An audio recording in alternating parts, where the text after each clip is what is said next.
Welcome back, Hypno Buddies, to another exciting episode of Chaos Head Noah. Yeah, so we are now into Chapter 4. And here's those words I was saying before. I mentioned during a little chat with Senna, and she was talking about the delusions and stuff. If you were God and your delusions could become reality, what delusions would you wish for? Apparently a white chain. Senna, not the most imaginative girl, but alright. But we're starting to get a little bit of an idea of the mechanics of things after our conversation with Senna. I don't think our boy is clued into the fact that only certain people can see the swords, but we may be getting our own soon, judging by the title of the chapter. Otherwise, not a whole lot else to comment on. Poor Orihara fell down some stairs. Sucks to be her. Kinda, yeah. Just time to dive in and see where we're going with this. So let's get right on into it. So we're done with Senna, and we're back home. And we are complaining about the situation to Grim. So yeah, that's how I ended up getting tangled up with an IRL Chuny chick. Grim is probably getting mad at the fact that this introvert has gotten like a half dozen girls throwing themselves at him over the last couple of weeks. Okay, asshole, this time you have pissed me off. Seriously, Lord Heinhardt, you're always saying shit like, oh, go die in a fire about 3D, but you've been getting real nice and close with a bunch of 3D girls recently, haven't you? No shit. You even said earlier that one of them broke into your house, Remy. I don't care who you ask. That's straight out of an eroge. Are you sure you're not in a video game or something? You've plunged straight into your once-in-a-lifetime chance to be popular. My headcanon is still that this is Daru. Alright, listen well. I'll admit that I have indeed amassed quite the number of opportunities to speak with cute females. Basically just gotten my own harem. And Nanami. However, every single IRL one is a fucking mental case. He's got a point. You try being on the receiving end of their brain-melting Denpa attacks. The only one I could argue isn't a mental case is Remy, but she's also a possible murderer, so... The sheer scale of schizo is legitimately horrifying, shiver. Oh, I truly am sorry about your predicament. Oh, poor baby. Don't worry about it. Even after I'd gotten back home, I'd still been somewhat interested in what Senna had told me, as you should be. Of course, I didn't think that what she'd said was true, but I was pretty sure that I'd been able to confirm it for myself if I did a little bit of research into the patent and the memorandum specifically. Good idea. So with Grim's help, I started searching the internet. I was also able to get one of Grim's friends who lived in America to help out as well. But even with all that help, I still didn't think we were going to find anything. In this day and age, you couldn't trust anybody without a source. Truth. Yo, I just got a message from Shiho. So Shiho was the friend of Grim that he'd mentioned. He lived in America and spoke fluent English. Judging by the name, he's Japanese, but as long as he knows English. Let me guess, BS, right? Let me guess, not BS. That stupid fucking mental case. She had to have just been making a fool out of me because she didn't think I could understand English. Don't underestimate the power of the internet. You're doing a lot of talking for a guy that's about to be proven wrong. It exists, apparently, yeah. How about Grim give you a smack? It exists, apparently. Consider yourself pwned. Nah, Uno reverse. Consider yourself pwned. It exists? What did?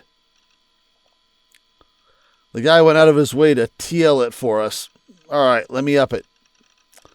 He went out of his way to translate it? Okay, that might have been a bit of work. Is this just more bait? It's just going to be another scribble. Man, you don't trust me at all, do you, Lamau? With good reason. Although that's probably my fault for being an ass most of the time. Okay, then how about I invite Shiho instead? Wait, could this be real? I've been tricked by Grim several times in the past. I am pretty gullible. If I trusted him like I usually did, he'd hit me with something so bad that it'd make my brain blue screen. But he was saying that he was going to invite Shiho, and that he even had a source for us. I mean, you should be able to link to something about the patent online, right? That stuff should be publicly lookable, uppable.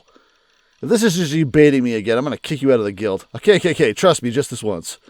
He was being surprisingly confident. Maybe it really was okay to trust him this time. Damn, I'm such an easy target. Hey, just like Psy'Min Sezz. Slightly nervous, I squinted my eyes halfway shut to protect myself from seeing anything too quickly or too clearly, and then I clicked the link. I don't see a link, but we'll imagine there's one to click. Hey, look at that. No. Remote viewing? Oh my god. Morphogenetic field theory? What is this? It was a document written in English with a bunch of strange diagrams on the lower half. Part of it looked like a human face. The headline read, United States patent. I knew that much at least. In other words, this was an actual U.S. patent. This is Senna just reminding us of the VR technology, the tests, to the point where they've already got a patent, which we are now reading. It was real. Morphogenetic field theory is real. I then went to open one of the two text files that had come bundled with it. One of them had a series of news articles that seemed to mention the patent, all of which were translated into Japanese. One said that the Psychophysiology Research Laboratory of America's Victor Condria University was currently researching a groundbreaking invention known as VR, visual rebuilding. As the goal of the research was primarily for healthcare, it had been gaining the attention of visually impaired people from all over the world. It was groundbreaking technology that enabled people who were blind from birth to see the scenery in front of them through video cameras and other imaging devices. To put it simply, this was done by basically what Senna said, converting signals that compose the image data into the ones brains could recognize, blah blah blah. This has already been successfully tested and the patent has already been registered. The patent, it was actually approved. So did that mean that what Senna had said wasn't just some Chudy delusion?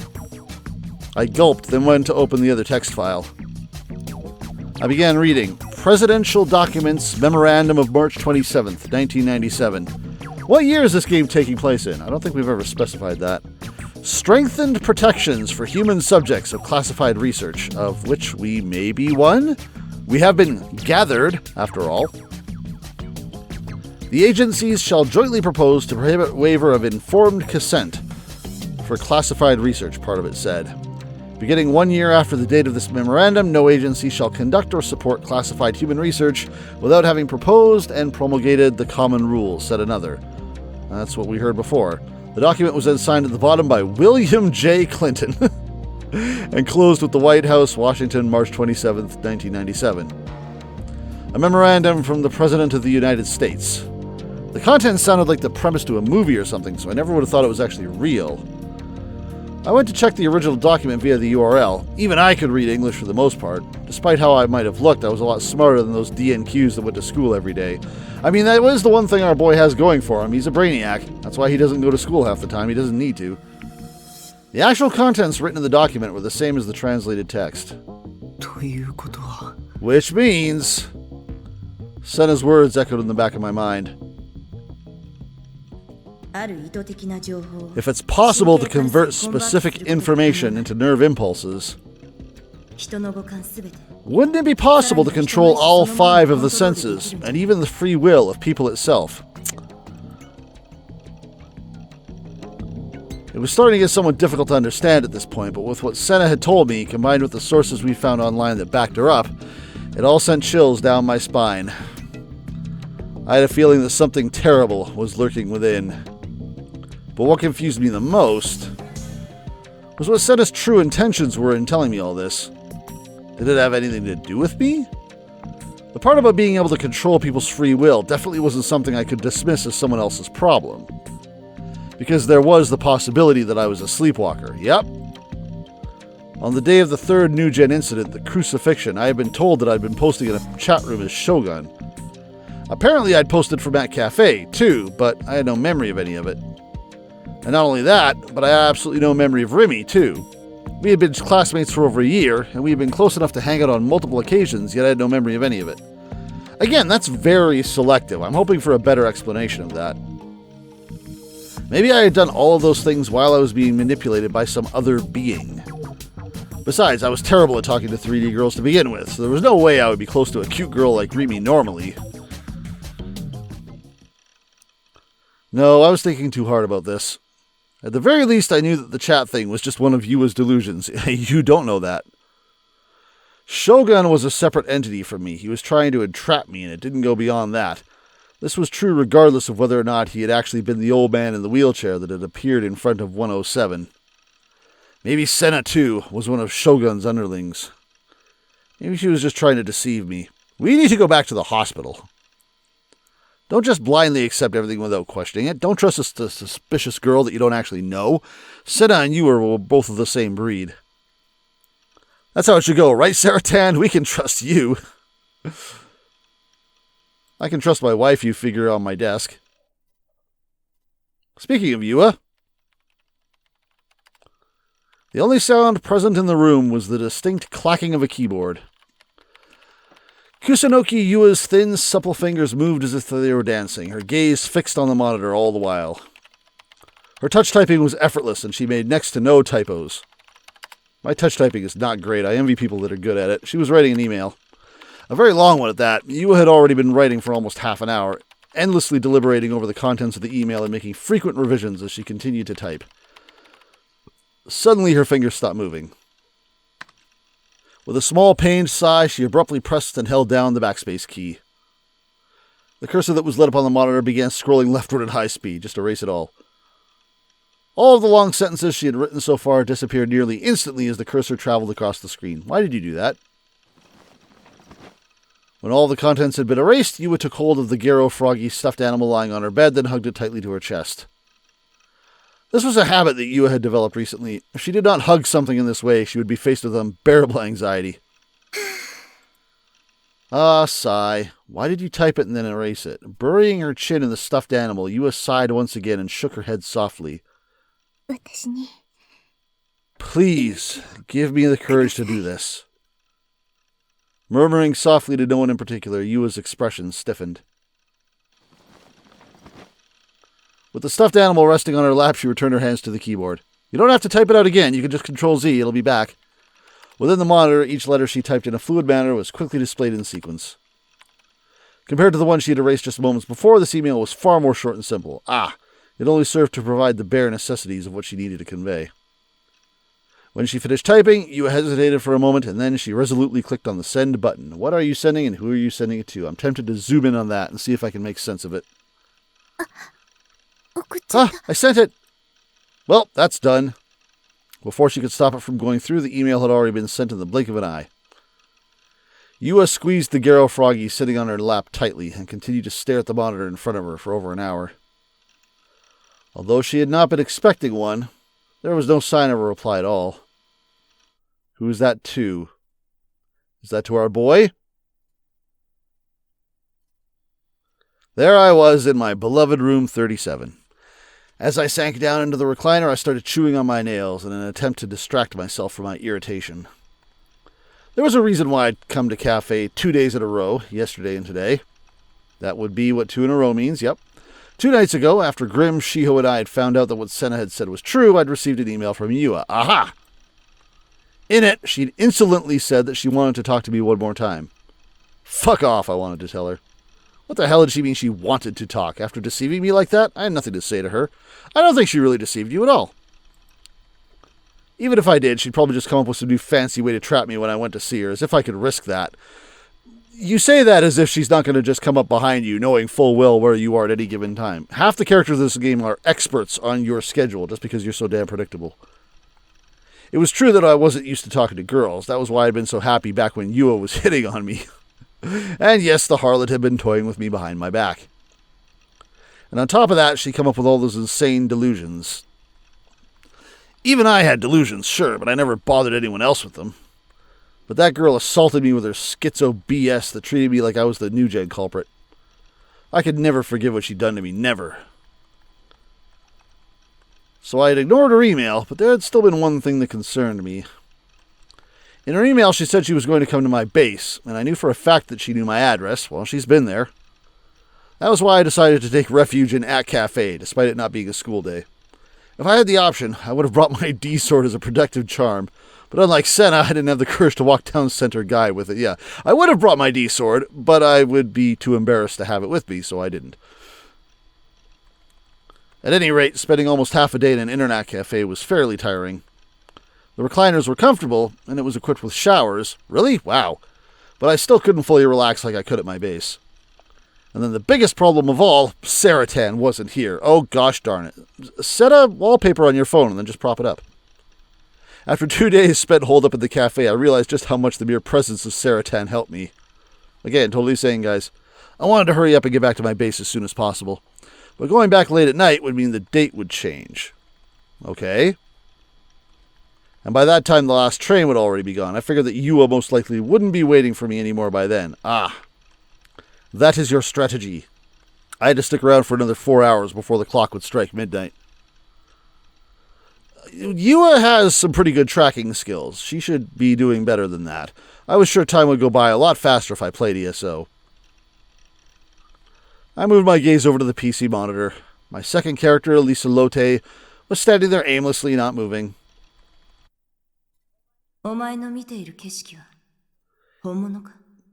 Is the scenery your eyes perceive truly real? This sentence comes back to us. Senna's words came to mind. More than half of what she said was true. The only thing I couldn't find a source for was the part where she was talking about controlling even people's wills and bodies.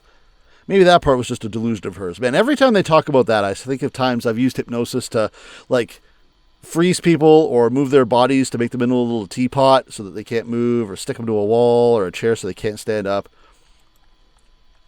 It's not that hard, guys. Look up some YouTube videos. Mixing in just a few lies with the truth was a clever and effective way to scare people, especially with threats. That's also fairly true. Even though my reasonable side knew all that, I couldn't help but feel scared as I thought about all the strange, inexplicable phenomena that had plagued me over the last few weeks. In a daze, I looked at Lisa Lotte on the screen. Lisa Lotte.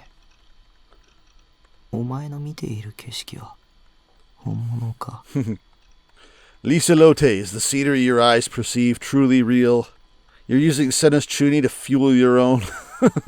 Keeping my voice low to avoid being overheard and extremely embarrassed, I whispered that absent-mindedly.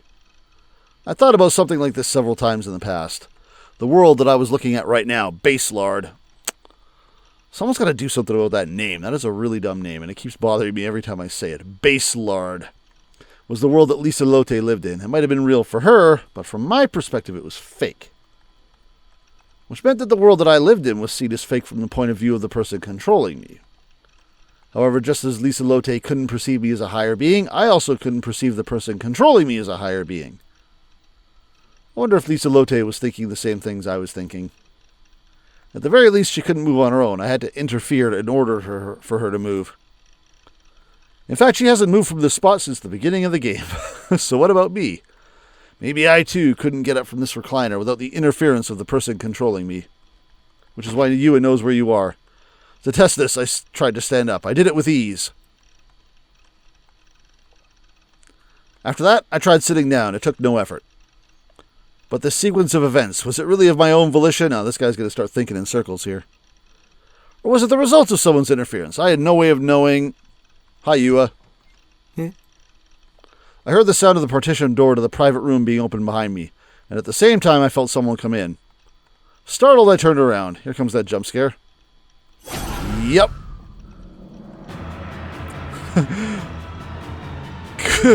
Kusunoki! Yua! I was so terrified I was about to scream. Settle down. Yua's hand quickly covered my mouth.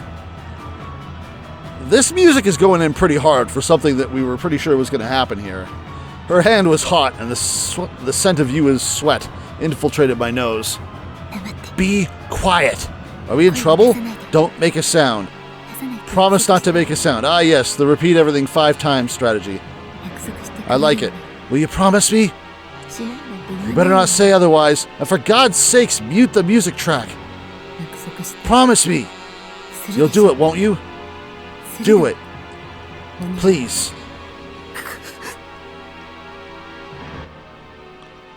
And of course this comes up. In this small private room, the only way out was blocked by Yua. The next thing I knew, my shoulders were being held down with such incredible force I couldn't even get up from the seat. God, you are a skinny, weak man. Yua's cold gaze pierced through me at point-blank range. I couldn't help but look away, and my eyes fell on the 3 Kiro froggies attached to the bag she was carrying on her shoulder. All right? Don't make a sound. Yu's just pissed off that she hasn't been around since chapter 1. What do I do? What should I do? I tried desperately to think of a way out of the situation, but it was no use. I couldn't think clearly. She had taken me completely by surprise. My mind had gone completely blank. I went to your house yesterday, but you weren't there. Even so, I waited there until late at night. But I understand how you feel. Why you were trying to avoid me. I really do. I deceived you, Nishijukun. If you acknowledge that, then just stay away from me. I have nothing to say to any of Shogun's underlings. Keeping in mind this is Shogun. Anyone who traps a weak person like me is a demon. Yua looked down once. She looked like she was hesitating to say something. But then, after a moment, she very clearly said a single phrase. And that's what I figured it would be, because you know you're being watched too. Whose eyes are those eyes? You know it, don't you? It's our phrase. We came up with it. I should get a quarter every time someone says it. You can't pretend otherwise. It was the dying message from the vampire case. It's been all over the internet, and it's a phrase that is incredibly popular throughout Shibuya. But even before it was popular, I knew about it. There was a person using that phrase, even before the vampire, because that was the phrase, our phrase was on the wall of the vampire case. Shogun. Yep. I showed you it before, didn't I? The chat log between Neidhart and Shogun. I need to crank this down slightly because this thing is going off in my damn ear. I'll turn it down for you guys in post, but it's going off. Yes, yes, we know. That was where Shogun had written it. Whose eyes are those eyes? Which means... Yua inched her face closer and closer to mine. She just faded out and faded right back in again at the exact same scale. Her tone of voice was calm, but the eyes shining behind her glasses were ice cold. She was staring at me. I looked away. Shogun is you. In other words what? Yes? Please, Nishijukun. Please. That was when I noticed Yua's hands were trembling. Or was it just that my hands were shaking so much it made it look like hers were trembling too? A little from column A, a little from column B. While I pondered that, something unbelievable came out of her mouth. Give it to me. Don't kill anyone anymore. Oh my goodness. I mean, we don't know that we're not the murderer. Huh. What? You aren't even aware of it, are you? Okay, this was a mild suspicion that our boy was the murderer and didn't realize. But Yua seems to have come up with some something definitive about that, or is she just going off the phrase? And the fact that we're a sleepwalker. But I understand that too. After all, you have no way of knowing, Nishijukun. Knowing what? You. Yua's eyes shone with sorrow. Even though she had been staring at me intently until now, she suddenly cast her eyes downward. You have DID. Multiple personalities. I had multiple personalities? Are we going to end up having more than two? Because we got our base Takumi and we've got Shogun. At first, I fully intended on turning you over to the police. Despite how confused I was, Yua continued to talk. And if I couldn't do that, I thought I'd try this method instead. But when I investigated you, I found that you were suffering just as much as I was. The eyes behind Yua's glasses once again took hold of me. They pleaded with me. And no matter how hard I tried to see it as something else, I couldn't see her as anything other than genuinely worried about me. And that horrified me. I want to help you. This girl's delusions were getting out of control. What she was saying was totally insane. Or was it? Was it really insane? So, let's go to the hospital. We'll do it together. Am I going to be right about my earlier suspicion that all of the characters who have these powers have some sort of mental disorder, whether it's DID or something related to it? I didn't truly know myself, understand myself. I had posted in a chat room under the handle Shogun without knowing it. Even though I had no memory of it, I had become friends with a girl named Remy. We still need to explain how you can post through time. That hasn't come up yet. It has come up, actually. It just hasn't been addressed. It wasn't just me sleepwalking. And it wasn't some higher being controlling me. Maybe the person controlling me from inside my head literally was inside my head. I wasn't me. I wasn't me. I was a different personality. I had multiple personalities. My head hurt. A throbbing, stabbing pain ripped through it. This wasn't possible. This entire thing was bullshit. I want to see some evidence. Yua has clearly been doing some investigating on her own. I want to see some, I want to see what she's come up with. Who would ever believe that? It, too, was yet another one of Yua's delusions. She was my enemy. She was impeding my way of life. She was trying to trap me. She was trying to destroy my line. She was trying to destroy my mind.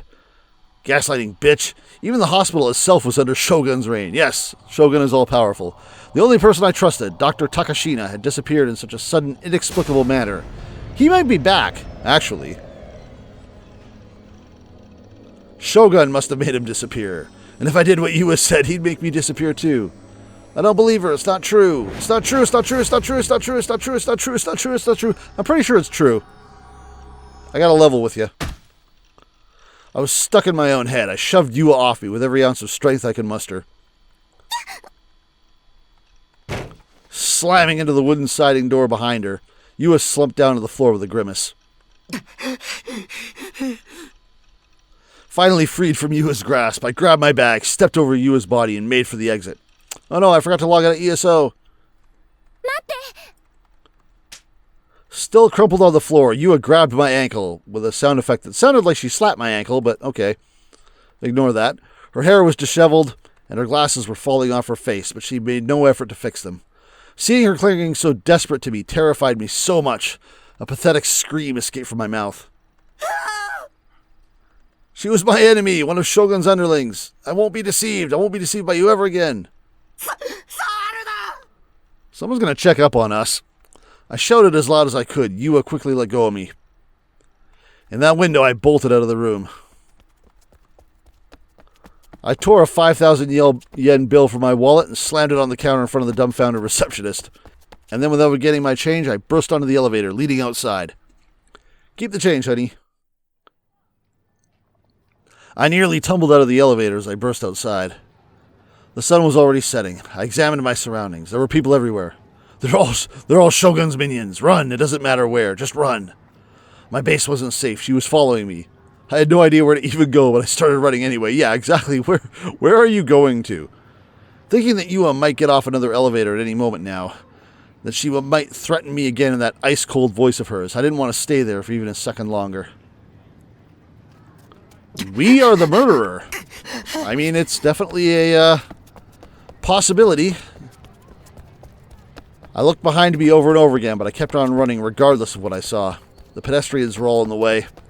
I bumped into a businessman and a DQN-esque high school girl. When that happened, I was showered with curses, but I still didn't stop. I just kept on running.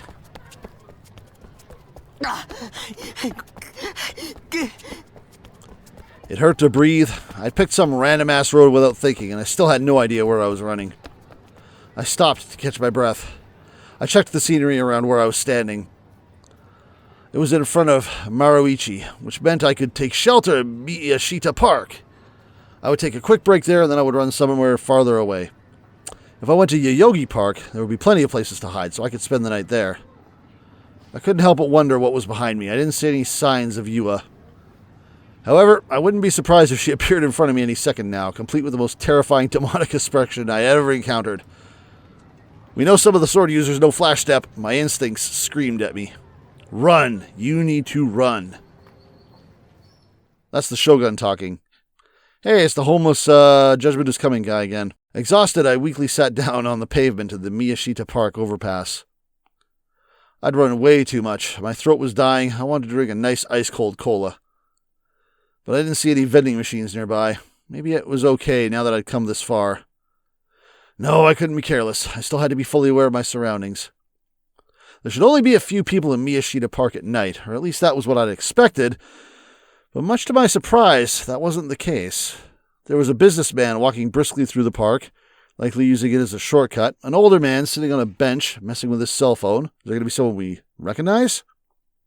Oh, a police officer. Several homeless people sitting around absent-mindedly, and lastly, a person wearing blue talking to one of them, a police officer. Uh-oh. I don't know if we want to talk to them. The police. I gulped audibly. I remembered that I'd been questioned by a pair of detectives a while ago. I hadn't heard a single thing from them since then. Well, they did come to our school. They'd said they were going to guard the area surrounding my base, but there was no sign of them following through on it. Did you actually believe that? Although, according to Mizumi-kun, they'd apparently come to investigate Sume. Yep. Those two detectives. What were their names again? I couldn't remember. Ban and Suwa. I told both of them the truth about what I'd witnessed at the scene of the crucifixion, but in hindsight, I couldn't help but think that they'd clearly been looking at me with suspicion as I did. Right as I thought that, the policeman, who had been talking to the homeless man, glanced at me. Or at least that was how it felt. Oh no. You're overthinking it, I thought to myself, but I still tried to follow the police officer's movements closely. But maybe I was being too obvious because the cop looked over once again, and it was clearly directed at me this time. I was the first one to look down. I doubted that I could survive a staring contest against a cop. Had he looked at me for a reason? Or had he just looked at me because I'd looked at him? Which was it? I didn't know. It could have been either one of those reasons. After waiting a few moments, I looked up and glanced at the officer once again. He's coming toward you? The cop was still looking at me, so I hurriedly threw my head away in a panic.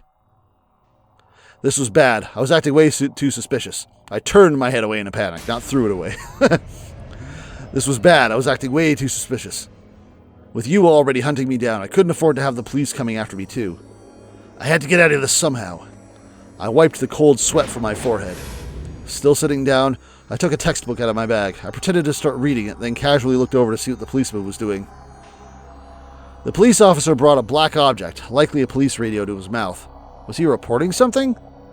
But from where I was sitting, the sound of cars passing by on the street below me was so loud I couldn't hear his voice at all. This couldn't have got any worse. That was what I felt like. Maybe I should just get out of here, I thought to myself, but it was too late for that. If I did anything careless, it would be suicide. If you pretended to read a book, you would have to keep up that pretense for a certain amount of time or else you'd look suspicious. I had to keep up the act until the cops stopped looking at me. But right as I thought of that, I realized that a figure who'd previously looked like they were heading for the park, was instead walking straight toward the policeman. Uh-oh. Upon looking at them with the corner of my eye, my eyes shot wide open. Is someone we know? Yua! Holy crap. See? She is good. She is a tracker extraordinaire. She couldn't possibly have come at a worse time. Cold sweat seeped not only from my forehead, but from my entire body. This was bad. This was really, really bad. It didn't look like Yua had noticed me yet, so I prayed that she would just walk away without doing so. Oh, I don't know about that. That would be a pretty strong coincidence for her to go all this way here and not know you're here. But my prayers went unanswered. After all, the policeman's gaze was still trained on me.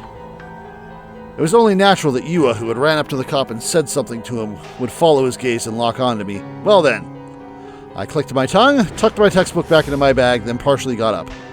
I took a position that would allow me to bolt at any time. Yua and the policeman exchanged a few words, and then they both looked at me. Don't look at me. Yua then blatantly pointed at me. She was explaining something to the cop. Well, remember how she said she might go to the cops and tell everyone I was a murderer? Yeah. You fucking bitch! You've got to be kidding. You have got to be fucking kidding. This felt like it was enough to make even a level-headed person like myself completely snap. Yua was reporting me to the police.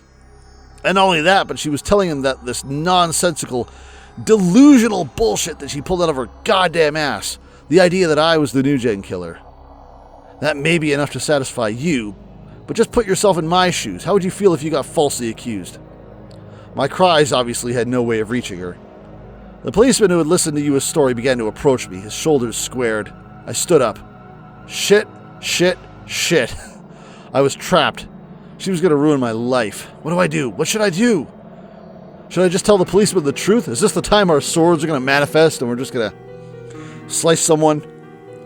That it was all a delusion she came up with?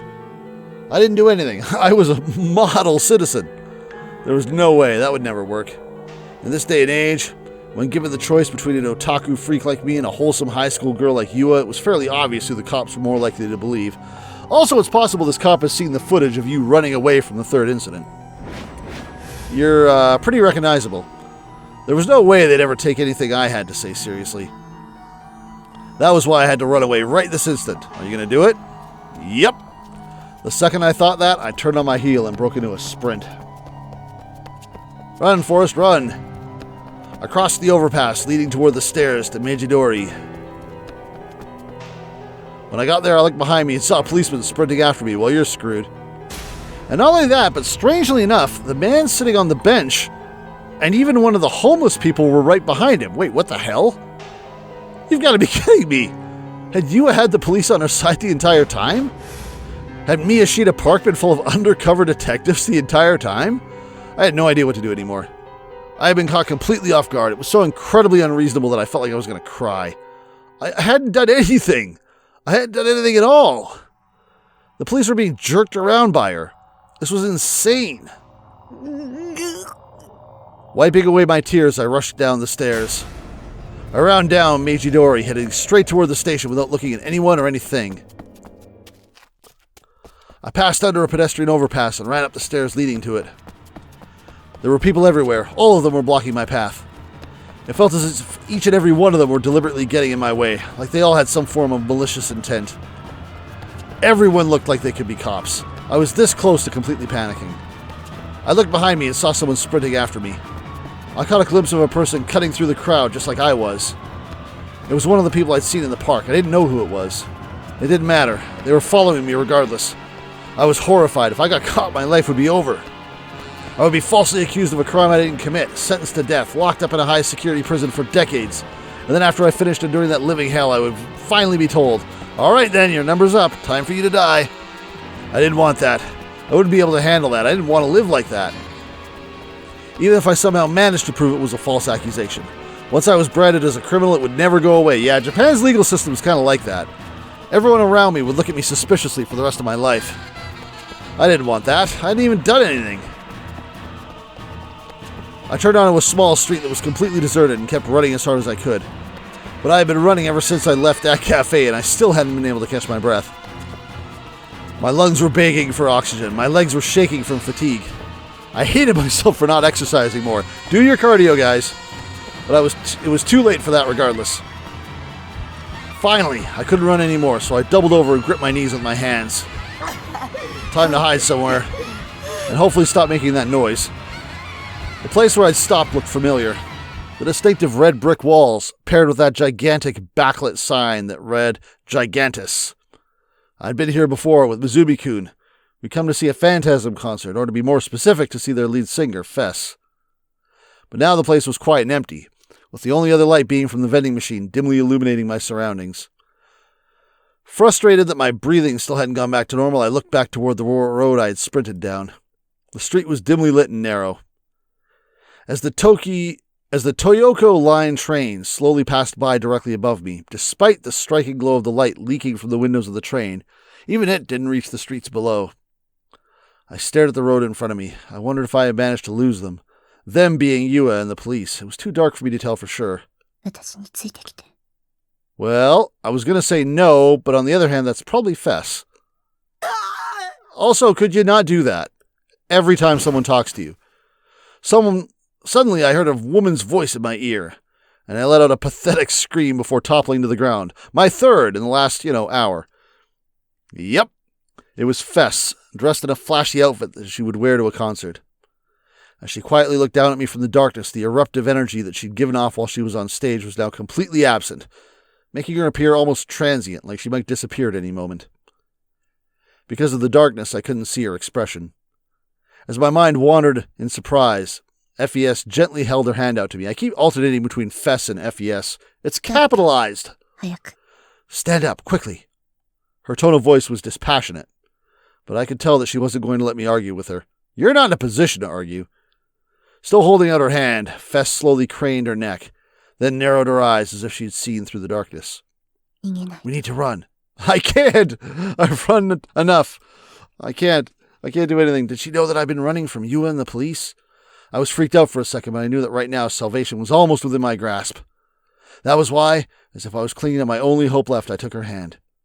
Her hand was cold at the touch. I also noticed her lapel there. It's got the same symbol as the bangle that we gave to Nanami. Again, is that going to be relevant?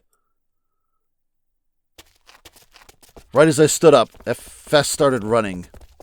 As I was already utterly exhausted, I felt incredible resentment, but I knew that if it hadn't been for Fess, I would never have been able to stand up again, and the police would have likely caught up with me. Can't you just teach me to sword? I still wanted to quench my dying thirst in some way, but I knew I couldn't afford to. Fess pulled me by the hand and led us forward. We entered a narrow alleyway and made turn after turn at various intersections. I had no idea where I was running to. I wasn't even familiar with the layout of Shibuya, so I had no choice but to follow Fess the entire time. I nearly entertained the idea that this could be another trap set by Shogun, but I shook the idea from my head. Even if Fess was another one of Shogun's underlings, there would be nothing I could do about it. My legs were heavy with lactic acid, and I was starting to feel lightheaded, probably because my brain hadn't been getting enough oxygen due to all the running. I was this close to crying out and saying that I couldn't run anymore. In fact, I may or may not have said it several times unconsciously. But even so, Fess never once looked back at me. She just kept on going. Before I knew it, I found myself on a road where the Shuto Expressway ran overhead. Shibuya Station was only a little bit farther away, but there was barely any people around. Without a shred of hesitation, Fess started to head down the stairs that led into the gaping maw of the underground. Upon reaching at the bottom of the stairs, she finally came to a stop. I let go of Fess's hand and doubled over on the stairs, gasping for breath. I wondered how much running I had done today. I didn't think I'd ever exercised so much in my entire life. Oh, there's a new sprite. Yeah, I guess she's a little tired too. For a while, the only sounds present in the dim, dreary underground tunnel were the sounds of me and Fess breathing. I looked up at the entrance where we had just come down from, but there was no sign of our pursuers. I guess that meant we'd managed to escape somehow. That aside, this was my first time learning that this underground passage even existed. On top of that, even though it was fairly close to the station, there wasn't a single person passing through it. Boy, these guys are really good at delusions. They're just blocking people from coming in or making places and stuff and things. Teach me to do that, Sensei. One of the fluorescent lights that illuminated the tunnel was on its last legs, flickering on and off without end. There was the faint scent of rotting garbage in the air.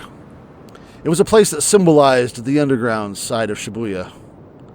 If someone were to attack me here, even if I screamed as loud as I could, it may not even reach the outside. This was not a place where I would ever want to come alone to. And another of these. Still breathing heavily, I slowly examined Fess's profile. She was a charismatic songstress who captivated the youth of Shibuya. People even called her a prophet. And now that very same Fess was here alone with an otaku freak piece of shit like me, I wasn't even sure what to make of it. Her forehead was beading with sweat, with several drops running down her cheeks. She was wiping it off with the back of her hand.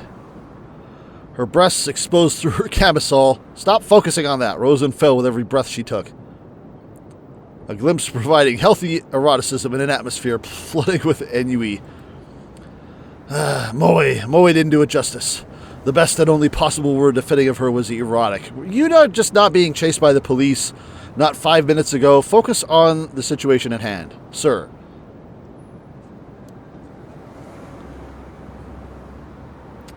This is the first time I think we've seen her more or less full sprite in that outfit. She was tall, had a great body, and she looked like a model. I was sure she was popular with the guys, too. Wait, what kind of stupid shit was I thinking about? Did I forget the situation I was in? You did. Quickly, I might add. You were being pursued, were you not? Yeah. By the police? I nodded in response. It wasn't just the police. Yua was following me too, but I was too exhausted to tell her that. I am the same. Huh? What was that supposed to mean? They asked me if there was a connection between the lyrics I wrote and some incident I cannot recall the name of. They were very insistent. New Gen. The lyrics that Fess had written matched up with that string of incidents. Yeah, well, this was why all her sheep wouldn't shut up with all those rumors. They'd been saying that she was a prophet. Ooh, she looks pissed. It seems that they suspect me. Let me tell you about me. As the New Gen criminal, I thought the same thing back when I'd first heard her lyrics. Hell, I'd even thought that Fess herself was Shogun. But considering the fact that she'd saved me, she probably wasn't. Putting all that aside, I wondered why Fess was even there. Her saving me must have just been a coincidence. Yeah, it had to be it. Yeah, of course. Totally not knowing the future, as we've seen several times already. Nah. I mean, I'd been right in front of the concert venue, so there was probably just another concert today. You were being pursued as well. Why? Did you do something wrong? She told the police. That girl. She told the police that I'm... She's making me out to be the New Gen criminal. Yua was trying to set me up. God damn it. Shogun and that girl were going to ruin my life. Well, Shogun might be ruining your life. Unless you've got another personality that's stabbing people. So we are both potential suspects then. Why was she laughing? I'm innocent! I yelled out frantically. My body reverberated loudly through the underpass, but I couldn't stop now. My voice reverberated. Not my body. I'm not shaking that hard.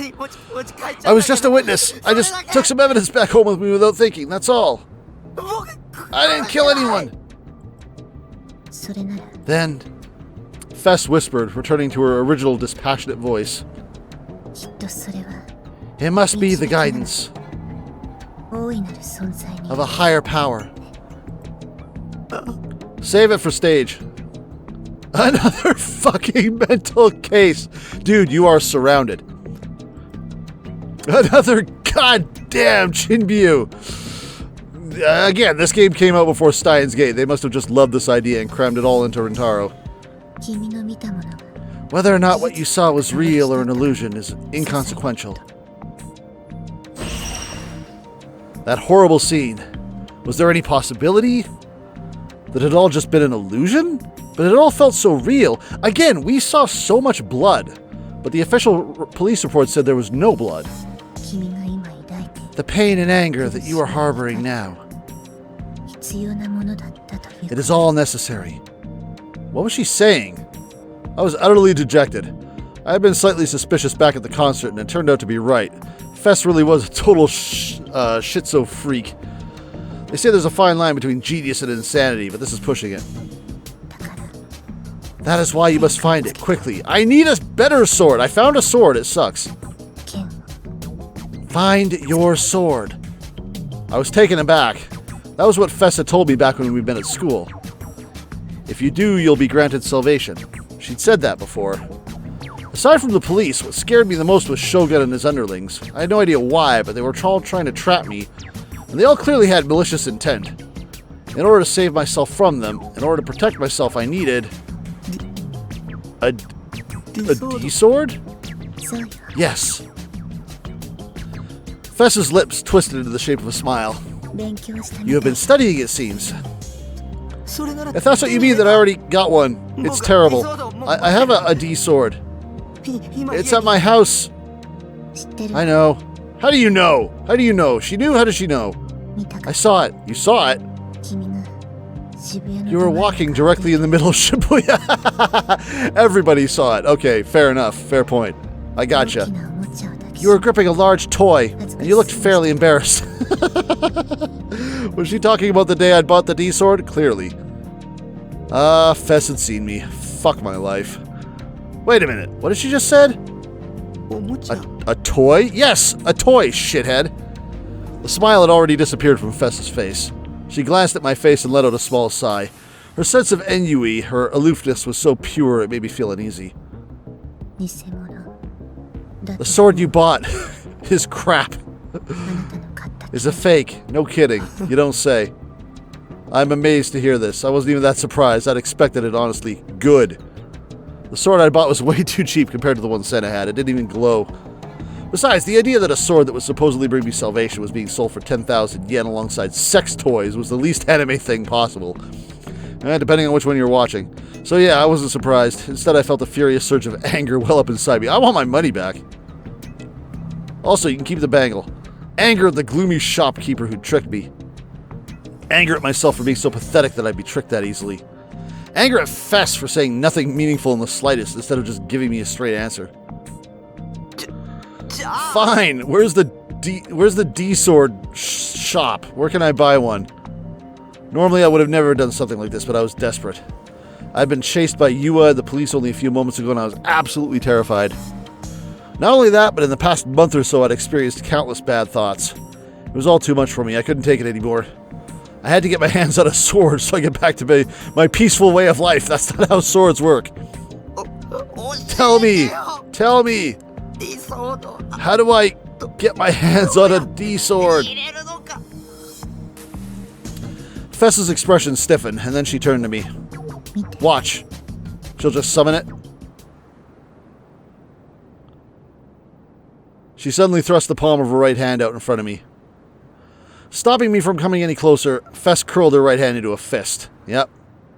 And upon swinging her hand behind her in a motion resembling a back fist, together with a sound akin to that of glass breaking, the empty space cracked, and then it shattered. My eyes went wide. I was speechless. Fess stared at me. Her expression had not changed in the slightest. Within the cracks of the shattered space was a deep darkness spreading wide. With her hand buried between the fissures, Fess pulled her hand back toward her with tremendous force. Hey, animation.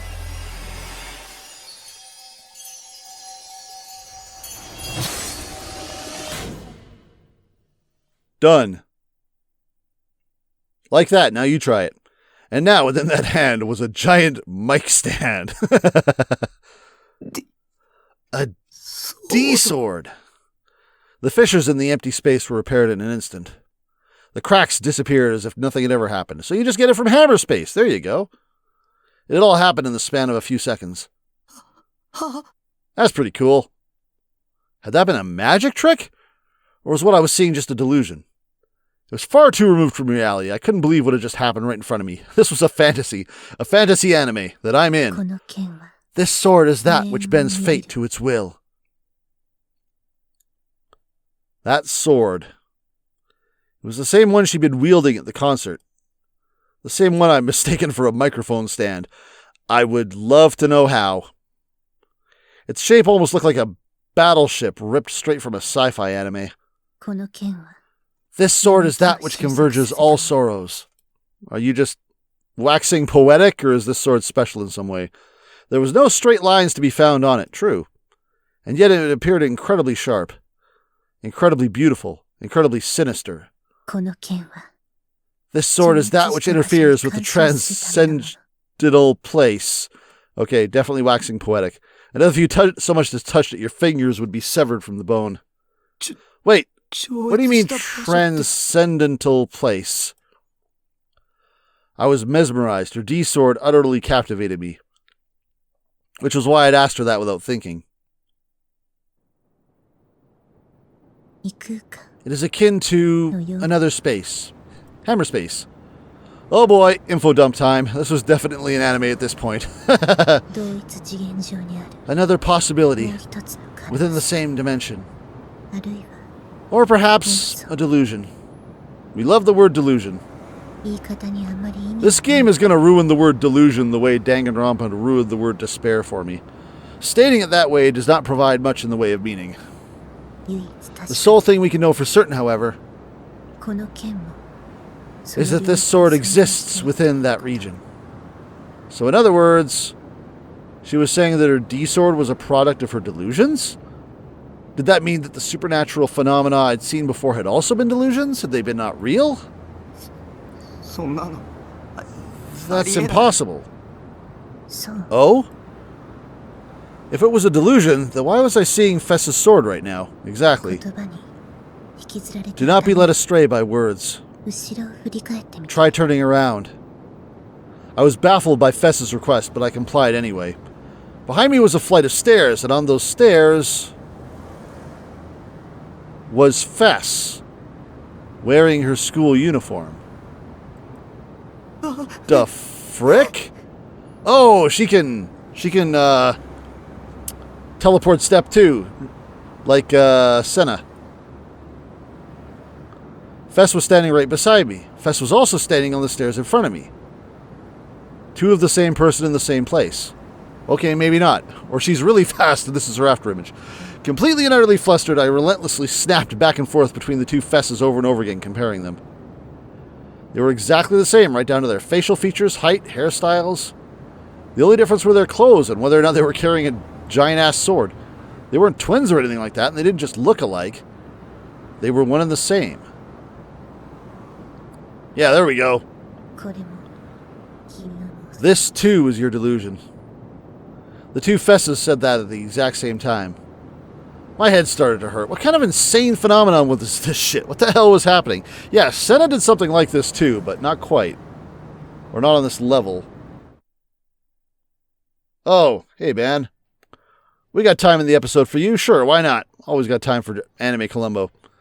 As he walked cautiously through the narrow, trash-ridden streets of Mario Macho, Ben Yasuji jammed one hand inside his pants pocket.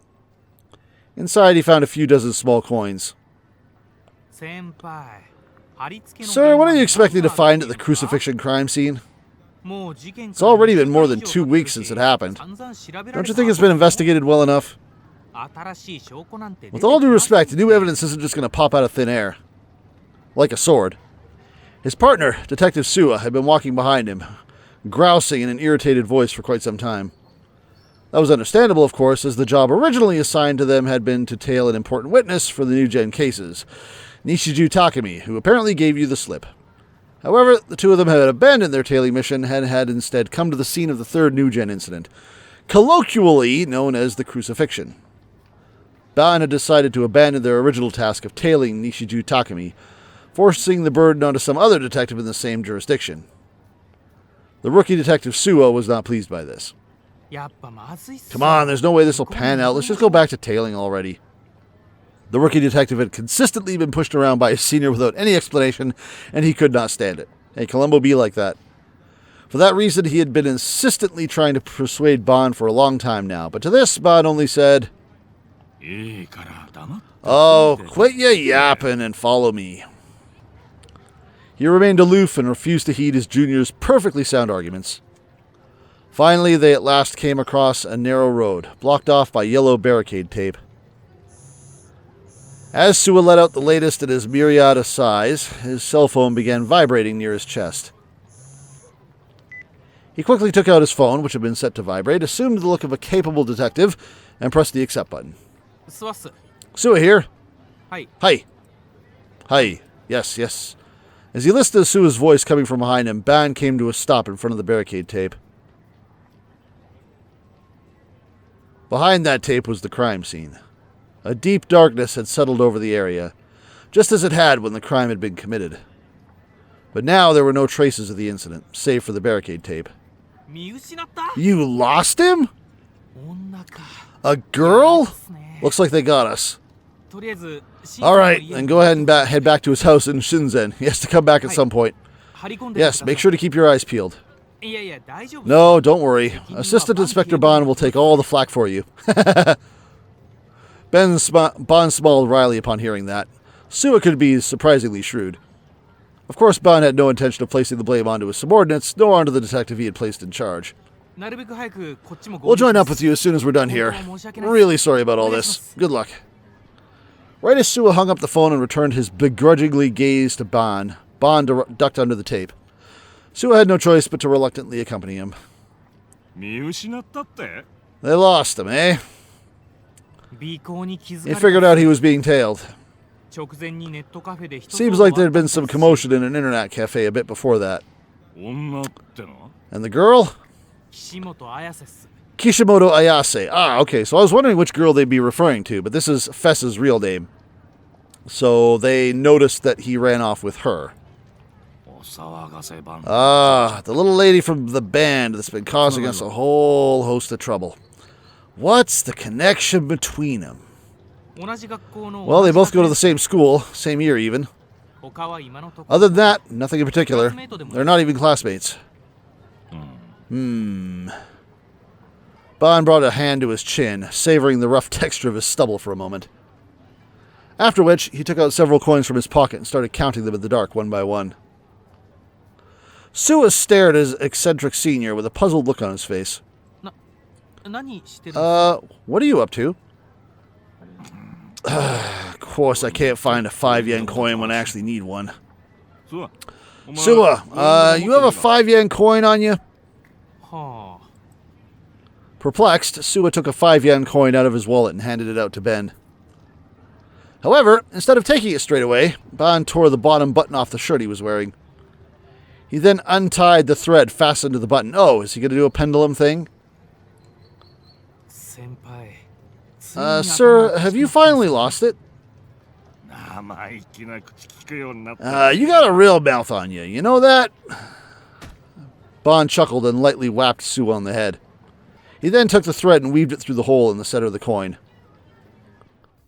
Hypnosis time! お前にやらせてやるよ Alrighty, I'll let you do the honors. After pinching both ends of the thread with his fingers, Ban let the 5-yen coin hang down and handed it to his junior. Why does it have to be 5? 振り子っすか A pendulum? Ban smiled mischievously. こいつが事件の重要 This little guy might give us an important clue for this case of ours. マジ You're kidding. バンさん Ban-san, could you spare me from your craziness for once? そのために仕 Is 事 this why you abandoned your assignment to come here? Sua's tone was almost mournful. He had been pushed around countless times by Ban before this, but this time, Ban had finally managed to utterly stump the rookie detective. サイキック捜査 Is this some kind of psychic investigation, like dowsing or something? That's what I assumed. その点 We saw the cleanup crew do this after the 4th incident, too, those folks in the black suits. You've been really watching too much TV, sir. そういうお前の For the guy getting on my case, you sure seem well affiliated with this stuff. いやまあ Well, yeah, I checked out a few shows like that. 先週 Last week there was one centered on Yuri Brightman.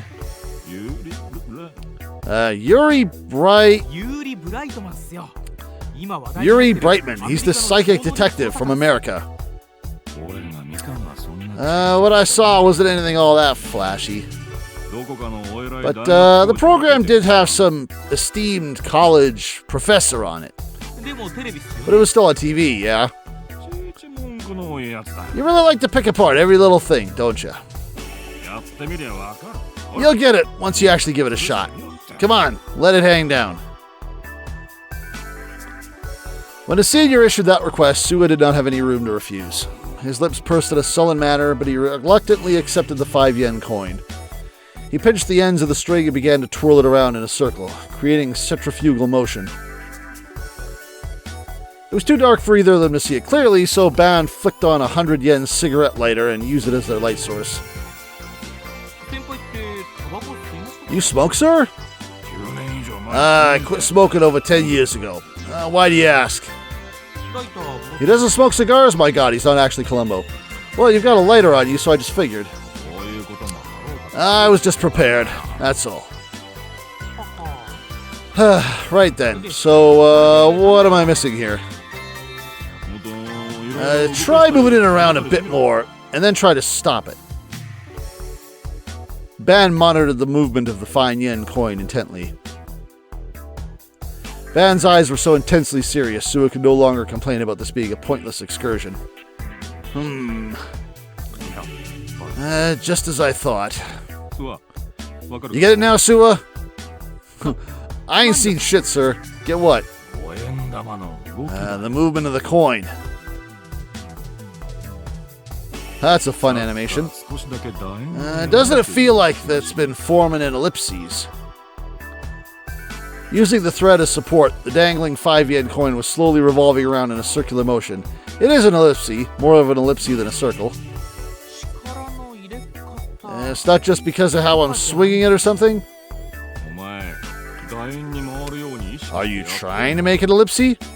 いや結構 Well, no, I just kind of made it go around. もっと手を動かさない。 Try not to move your hand as much. はあ Okay. Suwa consciously tried to move his hand in a circular fashion, but no matter how hard he tried, the trajectory drawn by the 5 yen coin was always elliptical in shape. This is really weird. 意識的に違う。 Even if you try to force it to make a different shape, it won't let you, right? Ben's face was full of pride. Suwa, on the other hand, was still not convinced, and continued relentlessly in his quest to try and change the motion of the pendulum. なあ、渋谷のどこでも Well, この現象が it's not like this phenomenon can be witnessed just anywhere in Shibuya. それでも Even so, I've heard that there are about a dozen places where this same thing happens. 確かに不思議 Huh, this really is pretty out there. でもだから What does this have to do with the case? Ban looked up in satisfaction, put his lighter back in his pocket, then retrieved the hand fan that he had stabbed between his belt and his pants. お前、渋谷がなんでここまで Do you know why Shibuya attracts so many youngins to it? 5円玉 What, が because this 5 yen coin forms an ellipse? Suwa thought he was making a clever jab, but Ban nodded readily in response, calmly fanning his face all the while. まあ Yep, you got it. I'm sorry, what? Well, we're back to this. なぜこの渋谷という場所は Why do you think that Shibuya attracts so many youths? You know what? This is riding right off the last scene, so even though I should cut the episode, let's make it a little longer. Suddenly, the conversation I was having with Fess transitioned into something completely unrelated.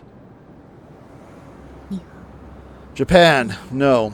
Even if you examined the entire world, you would not find many places similar to this one.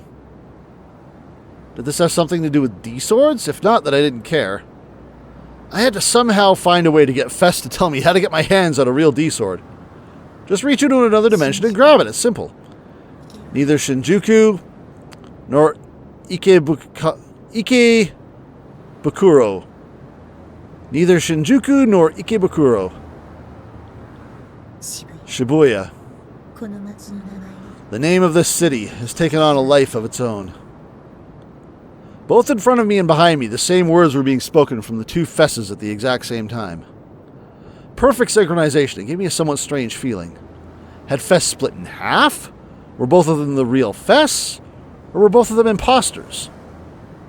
日本中の人たちに刻 There is a thought engraved into the hearts of men all across Japan, that this city carries the name, the City of Youths.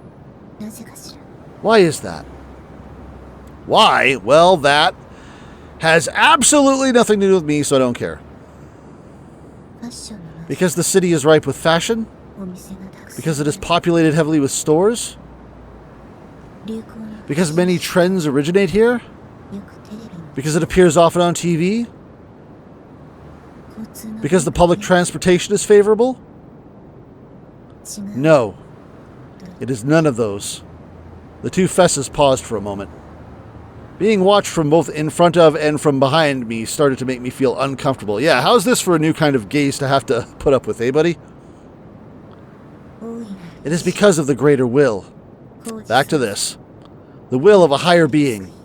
Or, to put it simply, the will of God. Is that who's watching you? This is bad, my rational sign warned me. Could this be... Maybe he's trying to recruit me into some sketchy religious cult. I began to feel uneasy. That's a fair suspicion. Maybe I should just get the heck out of here.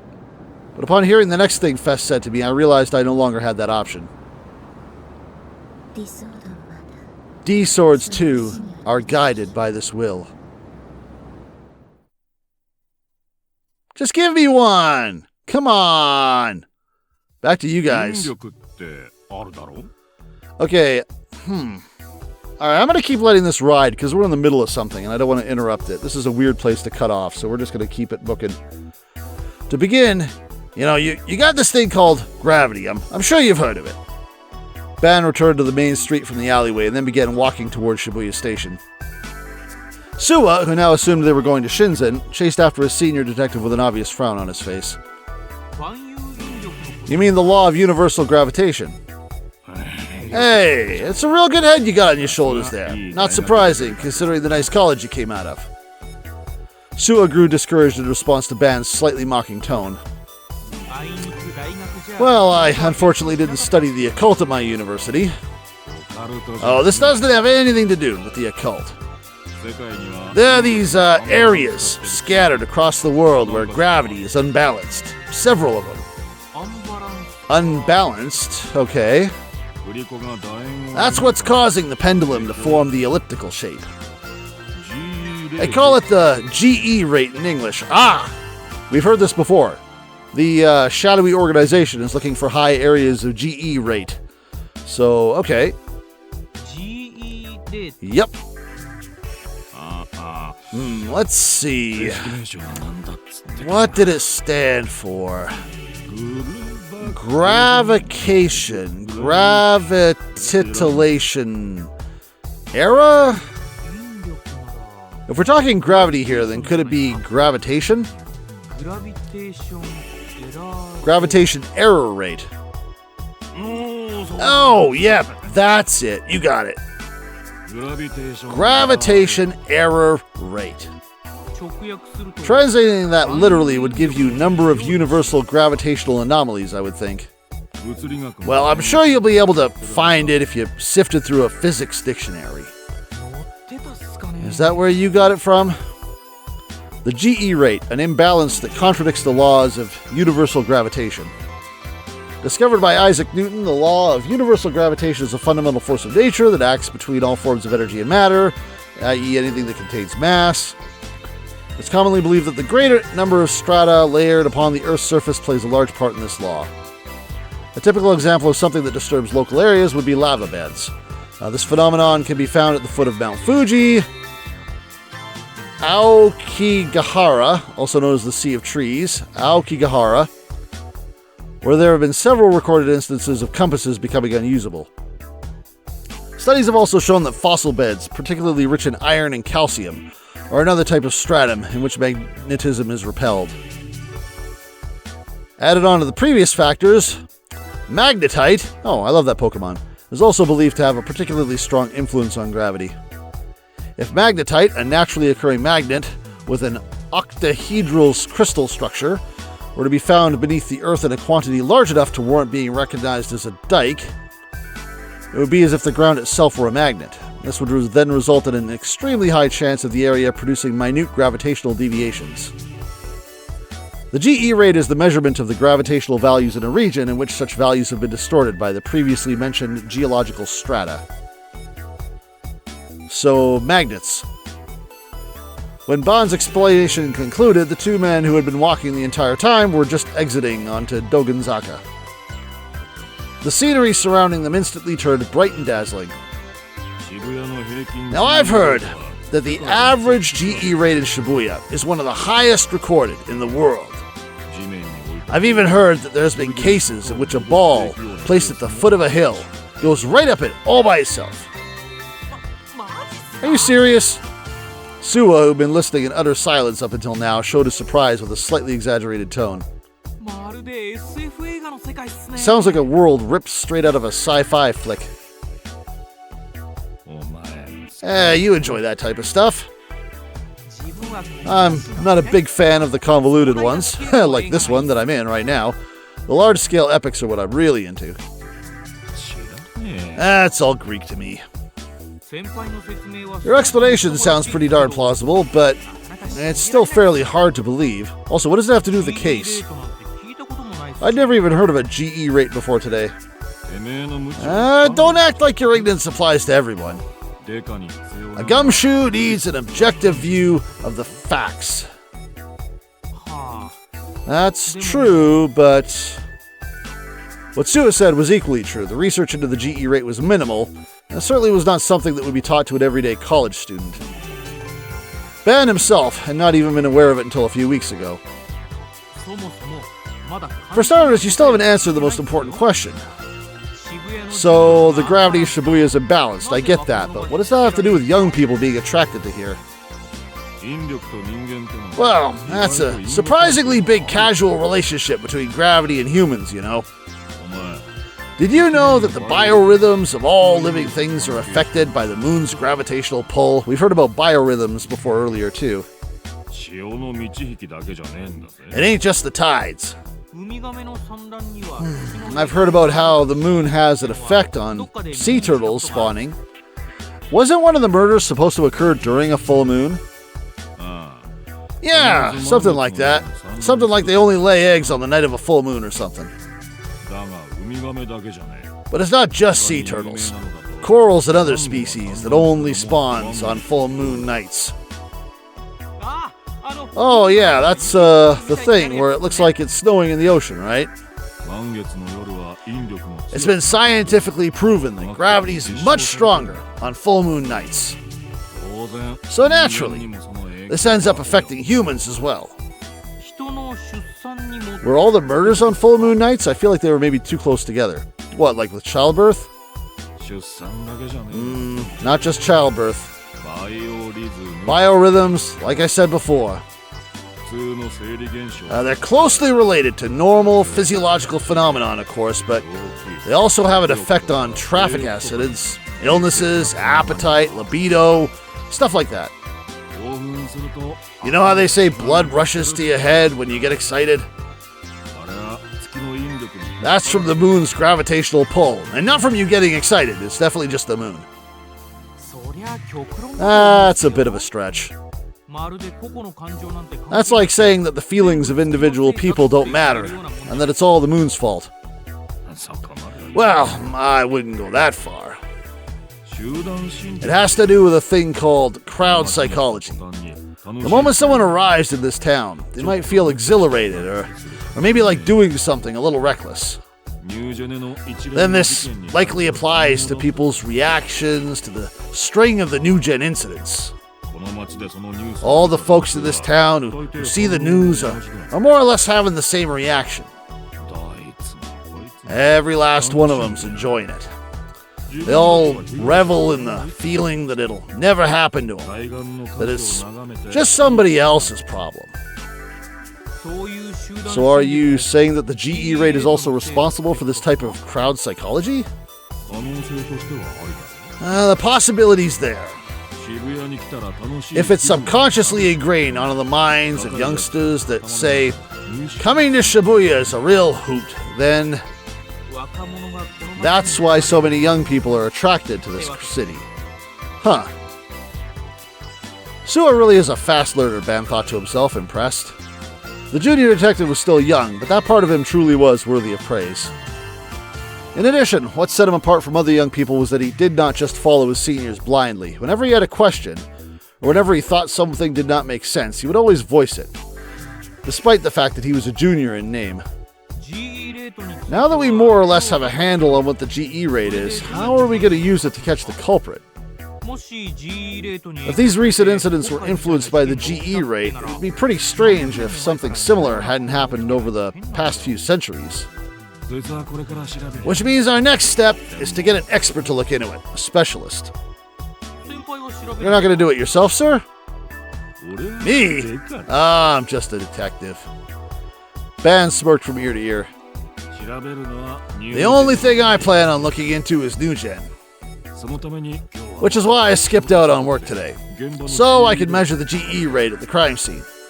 If the crime scenes we've had up until now all show abnormal GE rates, what do you think that might mean? No way. Sua's eyes went wide and he stopped dead in his tracks. It seemed as if he had realized what Ban was trying to imply. 事件は GE レート The incidents all happened 起こるってこと in places with abnormal GE rates?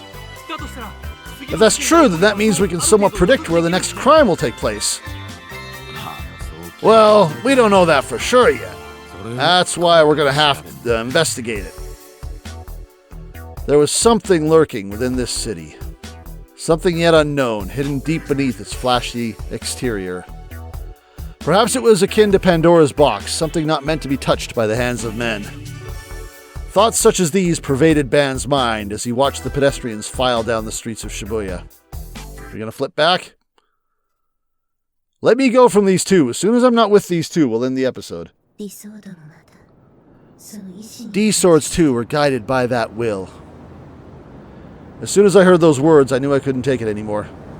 Fess had been going on and on about these things I didn't care about, all while continuing to dodge what I'd actually asked her.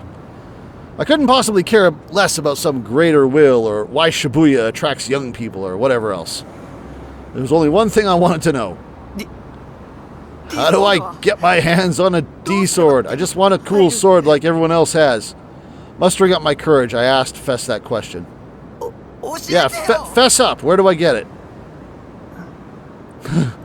She's upset. Without changing her aloof expression, Fess gazed down at the D-Sword she was holding. Despite how gigantic the sword was, she seemed to be handling it with incredible ease. Maybe she just had an absurd level of physical strength or something. It isn't something one can teach. Why not? Why is it that you'll go on and on about all this random shit? You can't tell me the most crucial thing I need to know. I feel like she has been telling you what you need to know. You're just not listening. You must find it by yourself. I do not know of any other methods. You don't know? And how the fuck did you get the D-Sword you're holding in your hand right now? However, D-Swords can only be seen by those who possess the power. So in other words, those without the power couldn't see them? Well, we more or less guessed that right off the hop. But I could see it extremely clearly. But then, what does she mean by the power? Was she saying that I had supernatural powers? Like what the two fesses in front of me had? You can see my sword, can you not? God, if I can create a duplicate, I can go to school every day and still skip school every day. I love this plan. That can only mean one thing. If Shogun and Yuo were destroying my life because of it, then I didn't want this stupid bullshit power. But I still didn't want a D-Sword. I mean, they did look kind of cool. Maybe Sarah would be impressed. Because it would give me salvation. Fess had said so. Stuff like the greater will and the reason why Shibuya attracted young people made no difference to me. I didn't want some random power, nor did I want to be roped in all this BS in any way, shape, or form. But in order to escape the clutches of Shogun and Yuo, I had to get my hands on a sword. Feel it. Feel the will chosen by the world. Oh, are we just going to pull it out of our ass right here? But Fess's answer was as ambiguous as every other damn thing she'd said. Biting my lip, I tried desperately to think of any way I could extract information from her. She is trying to help you, my guy. But as a person who was terrible at talking to 3D people, I couldn't think of anything that would be effective at all. I tried to pull from my bank of eroge situations. Please don't do that. But everything that came to mind was fairly unsettling, such as slipping her an aphrodisiac, tying her up, or imprisoning her. Yes, all terrible ideas. Man, I may or may not be extremely fucked up. You are absolutely fucked up. What is your name? Huh? Fess turned her back to me and then slowly began to walk deeper into the tunnel. I am Kishimoto Ayase. When she said that, I realized that we still hadn't introduced ourselves to each other yet. Nishijo Takumi. I couldn't see Fess Ayase's expression from where I was. Why she was laughing, I didn't know. Let us meet again, Takumi. Ayase was moving farther and farther away. I fearfully turned my head to see what happened to the other Ayase, only to find out that she had disappeared without a trace. Had she literally disappeared? Or had she just walked out of the underpass? Ayase had said that the other Ayase was a delusion. Maybe that was the power of the D-Sword. Body doubles and white chains. I returned my gaze to the inside of the underpass, and right as I did, I saw that Ayase was going up the other staircase, which was about 50 meters deeper into the tunnel. Eventually, her figure disappeared completely, and now all that remained was the eerie silence of the underpass. I wasn't brave enough to yell after her. I was too exhausted to run after her, and I was overwhelmed with the feeling that it probably wasn't worth the trouble. In the end, all I could do was return home as cautiously as I could, making sure not to be spotted by you or the police on the way. How could you possibly do that when they know where you live and are watching it.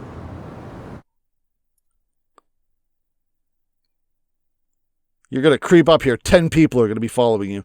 It feels like it had been ages since I'd last been in my base, but in reality, it had only been half a day.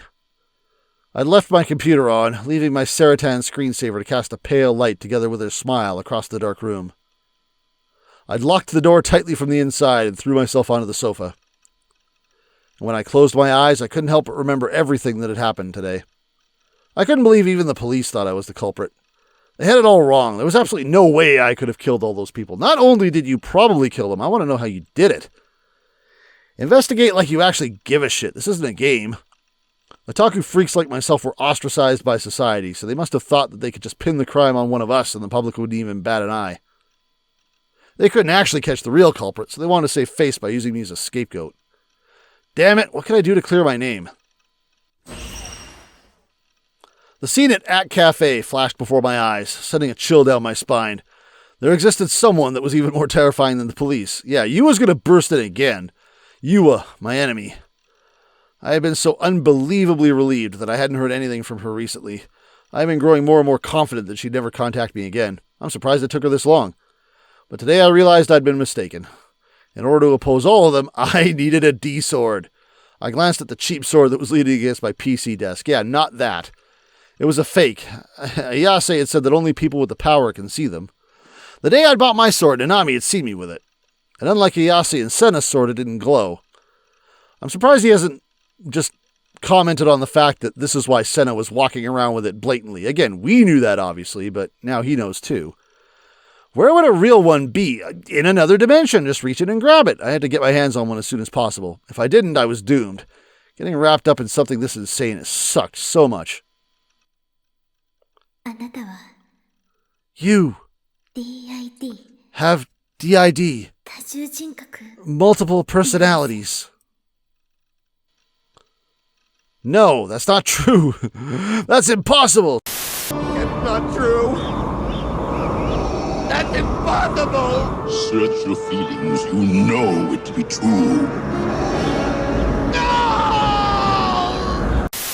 Multiple personality disorders are supposed to be rare in Japan. Why Japan? Why rare in Japan relative to anywhere else? You've been watching too many goddamn movies, Yua. I don't have multiple personalities. There's no proof of that at all. I feel like she has some proof, because she's been doing her research. And honestly, there's some corroborating evidence. Not true. It's not true. Also, how does your other personality know how to time travel? I want to know a little bit more about that as well. But that chat log is consistent with what Yua told me. It's all fabricated. It can't be considered proof. But there's no proof that I don't have multiple personalities, and that's how proof works, right? My doctor never diagnosed me with multiple personalities. But that very doctor, Dr. Takashina, is now gone for some unknown reason. I thought he'd be back by now. I'm me! I know that better than anyone. But I don't actually know myself. I felt chills on the nape of my neck. The gaze is back. The usual presence. Someone was watching me. The unknown gaze. Whose eyes are those eyes? Yeah, that's right. It's Shogun. He's the killer. That's what it said in the chat log, right? Maybe the gaze is just kind of like a feeling you get when you have these... Well, I don't know if that's necessarily the case. Ban felt it too. And Yua is one of Shogun's underlings. The New Gen cases were all Shogun. But does Shogun truly exist?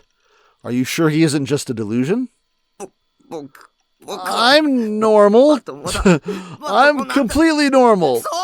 Right, Serotan? I clutched my head and shouted out to no one in particular, but what I got in reply was... Serotan, you've got mail, you big dum-dum. I would have preferred the strong bad. Oh, you've got mail. Email.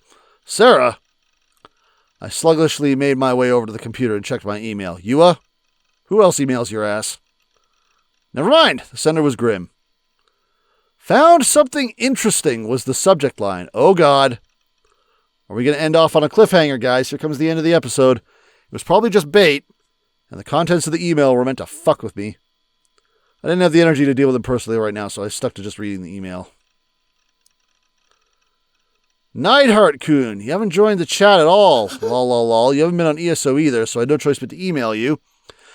I would have told you to watch this video because it's seriously fucked. I know what you're thinking. It's probably just Grim fucking with me, but no. It was recorded by the new gen perp. The net's going absolutely insane over it. Hurry up and watch it before you miss the hype. Shake my head. Is it going to be something that we would have been able to... that we were around? Was someone killed in the park? I think the point was it a full moon today? Was that why Ban was out? A video that's been recorded by the new gen culprit. This is going to be in reference to something we've already seen or maybe possibly even done, isn't it? My fingertips on the mouse began to tremble. I couldn't take my eyes off the email. Did that mean the killer was in the video? That would be a very irresponsible killer. Who was it? No. Was it me? I both wanted to see it and didn't want to see it at the same time. This was the proof. Proof that I wasn't the killer, or proof that I was the killer. Which one would it be? I don't know. It was a gamble. Feeling my heart begin to beat faster and faster, I moved the mouse cursor and hovered over the link. But I couldn't work up the courage to click the URL. Come on, do it, you pussy. I want to help you. Shut up! Don't treat me like a criminal. Don't act like you feel sorry for me. I didn't do it. You're on the criminal side, Yua. In an intense fit of rage, I clicked on the URL. Welp! It was a YouTube video.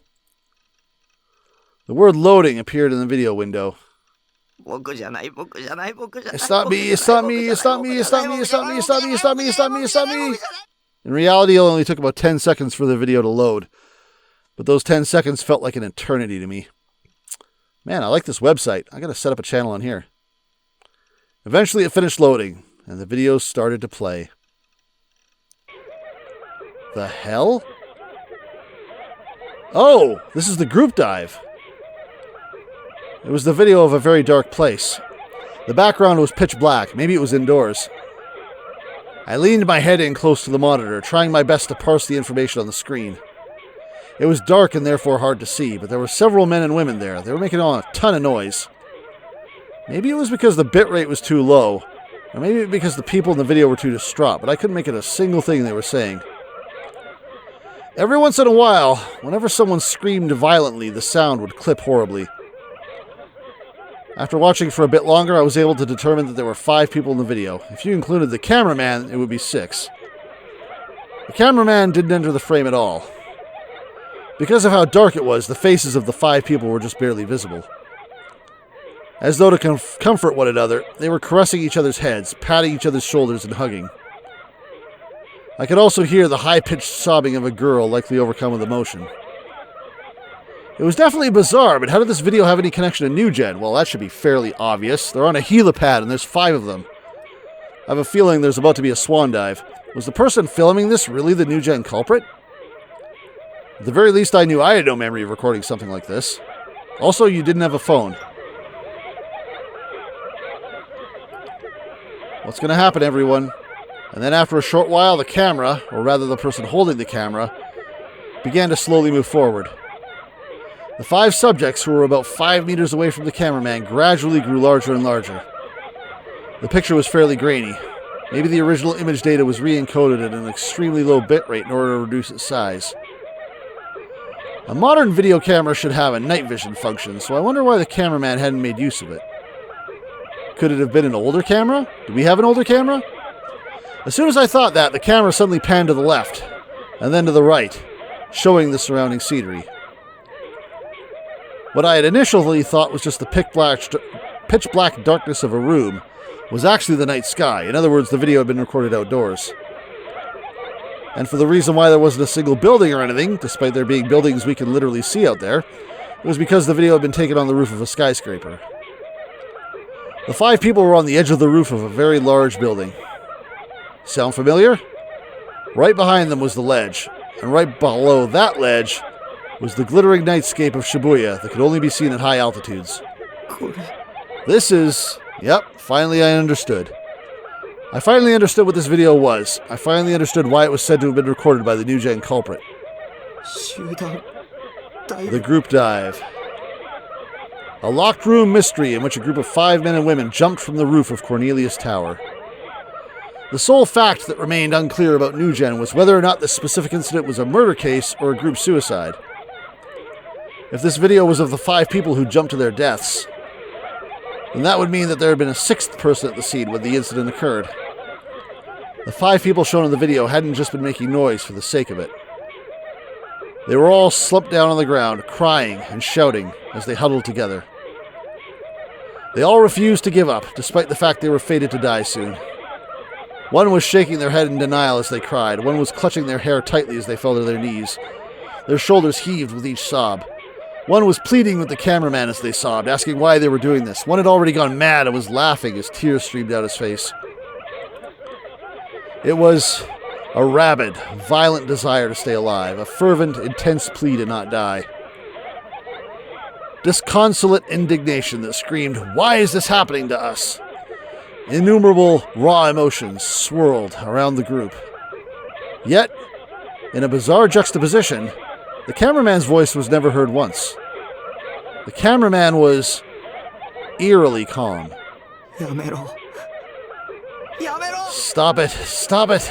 No matter how much I pleaded with the footage that had been taken nearly a month ago, nothing was going to change. I knew full well that it was meaningless, but I subconsciously screamed at my monitor all the same. These people don't want to die. I heard that. That was a squeak. That was a wheelchair. That was Shogun's wheelchair. With no possible way for my words to reach them, the camera the cameraman was holding moved even closer to the 5 people. Terrified, the 5 of them all tried to crawl away, to get away from the camera. But they couldn't. Right behind them was the very edge of the helipad. There was no guardrail of any kind. The 5 of them had nowhere to go. If they moved back even a little farther, they would fall. Refusing to heed the 5's pleas for their lives, the cameraman continued to focus solely on filming, as if to agitate the 5 all the more. He had driven them completely to the edge, to the point where they took no further action at all. Then, without any sort of cue, nor any form of signaling one another, the 5 people who had all been crying out in grief suddenly fell silent. Then, they all stood up. The wind on the rooftop of the Cornelius Tower was powerful. Beckoned by the wind, the 5 of them nearly staggered. If there was even the slightest misstep, they would fall. As if in preparation for such a thing, the 5 men and women all joined hands, seemingly in resignation. They grasped each other's hands tightly.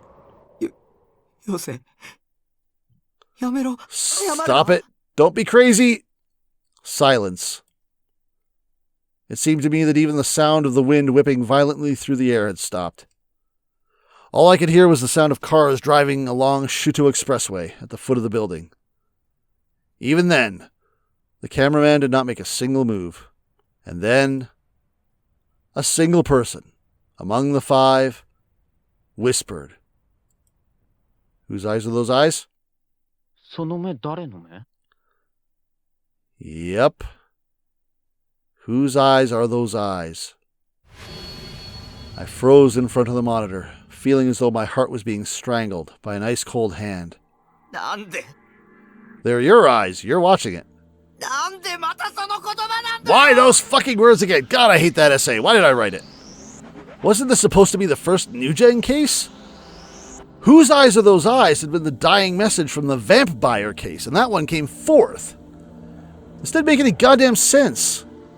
Paying no mind to the screaming inside my head, the video continued to play. Hand in hand, the 5 men and women slowly stepped out into the empty air, almost as if it were a path laid out before them. And then, just like that, the 5 fell into the nightscape of the big city. I bit my lip and covered my eyes. I heard Well, I also heard that. I heard that squeak. I heard the squeak. There was a squeak. You heard that squeak? That really sounds like it was Shogun's wheelchair. The group dive hadn't been a mass suicide. It, too, was a murder case. The culprit had been there when it happened. And as for who'd filmed the video, I knew who it was. Mixed in with the sound of the strong wind on the rooftop, mixed in with the sounds of the 5 people crying out in grief, mixed in with the blaring horns from Shuto Expressway below, I was certain that I'd heard one particular faint sound. It was the sound of creaking steel. A sound that could only be heard when the cameraman was moving forward. The sound of a wheelchair. What appeared in front of me back then was real.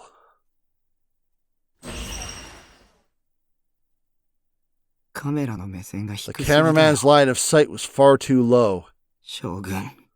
Shogun.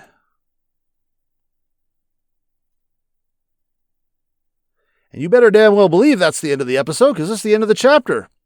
So, yeah, delightful. I guess we will follow up with that later, but we're just getting hit by revelation after revelation, aren't we? Damn, this is a long episode, but I just couldn't figure out a place to stop it.